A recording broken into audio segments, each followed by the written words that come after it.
Maayong adlaw, kumusta kayo dyan? So guys, today is Wednesday and it's very hot day talaga, as in. Sobrang init sa labas guys at hindi mo makakaya kasi umaabot na siya ng 55 degrees. So sobrang happy ko ngayon kasi sa wakas, 2 araw na lang, day off na. Alam nyo ba guys na dito, grabe na jud talaga yung init dito. Hindi na kinakaya ng ibang mga sasakyan. Kasi sabi nung mga kasamahan ko sa opisina na nagtatrabaho sa labas, syempre babalik sila sa opisina, di ba? Yung steering wheel daw guys, hindi na nila mahawakan kasi sobrang init na. So imagine, ganun na siya kainit dito guys. So sa mga nababiyahe dyan, ingat-ingat kayo, lalo na't mga in between from 11 to 4 p.m. Kasi yan talaga yung mga oras guys na tirik ang araw at tirik ang init din. So, yun lang naman. So, ngayon, papunta na tayo sa work natin. At nakikita nyo naman, di ba, na ako lang mag-isa. Ay, hindi pala. Meron pala din akong kasama, pero nasa front seat siya. Pero usually talaga, guys, meron akong kasama mga 3 or 4 na nandyan sa likod. So, ito pala yung sinasakyan ko everyday. So, di ba, bongga, may kortina pa. Isa din yan, pang tabil guys, kasi sobrang init para hindi siya papasok sa loob, parang ganun. At pangalawa, pang ano na rin siya, pang takip ba, parang ganun. So anyways, this is our outfit for today. So nakaitim tayo ngayon kahit sobrang init. Wala na akong makita guys na damit. So yan na lang susuotin natin. Dapat kasi mga light colors lang kasi nga summer, di ba? Pero yan yung talagang nakuha ko. Anyway, wag nyo na palang pansinin yung nasa noo ko kasi ang dami pa rin nila. Wala lang, gagamutin ko na lang yan mga siguro next year pa. Naman guys, ang dami ko nang nilagay, so stop muna ako ngayon. Excited na talaga ako mag-day off. Nako, gusto ko nang matulog ng mahaba. Sino ba dito sa atin na hindi excited mag-off? Diba lahat naman talaga excited mag-off? Nako, malapit na talaga. Alam nyo guys, pag ganito, pag malapit na yung off ko, Wednesday night, hindi na ako nakakatulog. Parang gising yung diwa ko hanggang umaga. Hindi ko alam kung bakit. Ako lang ba? Or kayo din? Dito talaga ako napupuyat sa araw ng Wednesday night. Kasi kinabukasan is Thursday na. So parang ewan ko, hindi ko alam ha, pero ganyan ako. Tapos pag Thursday, pag uwi, pagura ako guys. Kasi nung Wednesday night, hindi ako natutulog. At bukod sa hindi makakatulog guys, sahod na rin guys. Kaya alam mo na, iniisip mo na kung anong pangaping bibilhin mo. Ay sorry, di pala ako magsha-shopping ngayong buwan kasi ang dami pala akong problema. Nako! Pasbo na tayo sa buwan na ito. Next month na lang. Kita-kits na lang tayo next month. So window shopping muna tayo ngayon. Kasi wala pa tayong budget. Alam nyo ba guys, ang dami pang nakasale pa naman ngayon. Ang nakikita ko sa mga bintana ng mga tindahan, puro pula. Sobrang daming pula na nang aakit talaga sila sa. Pero kailangan nating magtipid-tipid muna para makasurvive tayo sa susunod na buwan. Ganun talaga ang buhay guys. Sometimes up, sometimes down. May sinasabi pala ako dito guys, pero nung narinig ko siya, hindi ko siya maintindihan kasi mas malakas pa ang boses ng sasakyan. So nag-voice over na lang ako kasi mas maganda pa siguro yung voice ko over John.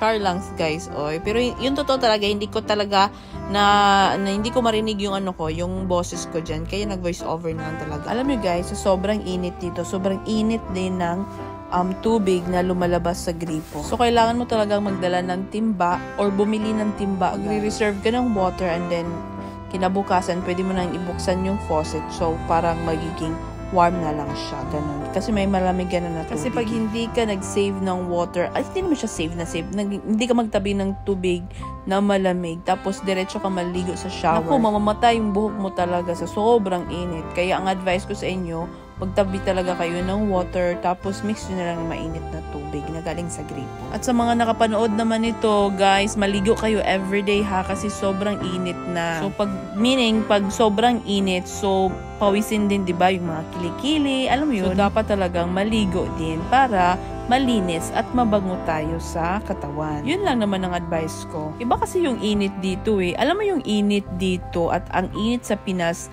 is magkaiba talaga sila. Ang init sa Pilipinas is medyo humid siya. Alam mo yung pag lumabas ka, alam mo pagpapawisan ka kahit wala ka namang ginagawa. Alam mo yung ganung effect. Tapos parang, alimuot talaga siya. Parang basta iba yung feeling ng init sa Pilipinas. Pero dito, iba yung init dito guys. Alam mo yung likod ng aircon or likod ng refrigerator. Ganun ang feeling dito sa init dito sa Middle East. So ngayon, alam nyo na guys ha, kung ano ang difference ng init dito sa Middle East at init sa Pilipinas. Kung gusto nyong ma-experience ang init dito sa Middle East na nasa Pilipinas, pumunta lang kayo sa likod ng ref nyo or sa aircon. Ganun ang init dito. Tapos pag pumasok naman kayo sa mga mall, sobrang lamig naman. Kaya magkakasakit ka talaga pag ganun. Kaya, hay nako. Inom-inom talaga tayo ng maraming tubig, maraming orange or vitamin C. Ganun. Kasi kung hindi ka magaganyan guys, naku, magkakasakit ka talaga kasi sala sa init, sala sa lamig. So guys, ang dami ko nang kinikwento, no? So malapit na tayo sa pinaroroonan natin. So ito na siya. So ito na nga guys, nandito na tayo sa may traffic light. So naka-stop siya. Malamang hindi siya naka-go. So tinuturo ko sa inyo kung saan talaga nakalocate yung office namin. So nasa ibabaw siya, nasa roof floor siya. So nasa loob talaga ng mall yung opisina namin guys. So kung may sale, unang-una talaga makakaalam is kami. Lalo na pag may mga friendship kang mga tindera dyan. Ako, ang dami pa namang mga Pilipina na mga tindera. So, unang-una talaga kayo makakaalam niyan. Alas 9 na ng umaga. Pero ang init guys, pang alas 12 na. Kaya ang bilis mong mapagtong pag matagal ka dyan sa initan. Ako, itim diretso guys. In short, maluluto ka talaga sa init na yan.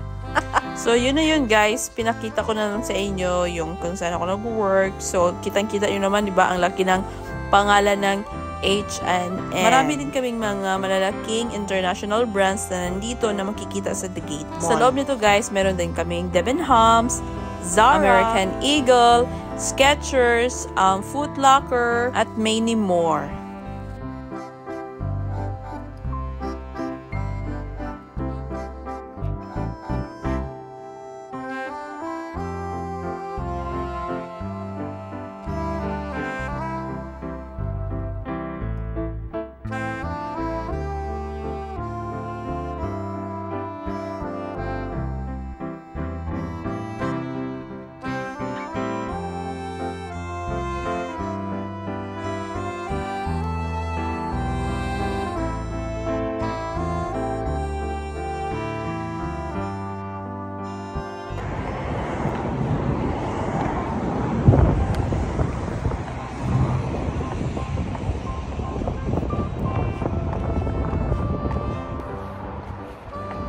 Ganito kainit dito. Sobrang init.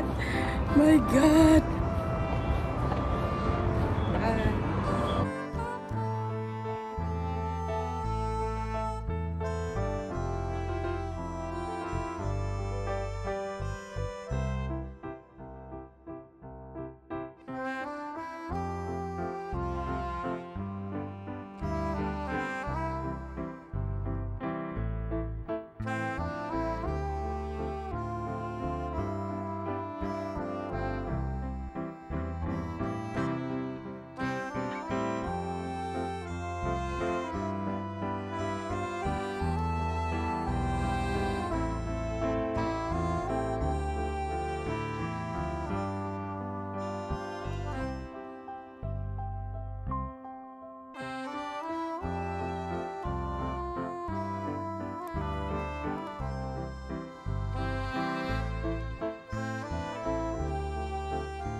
So that's it guys. I hope na nag-enjoy kayo sa video ko na ito. Please don't forget to like and subscribe on my channel. And see you again on my next vlog. Bye-bye!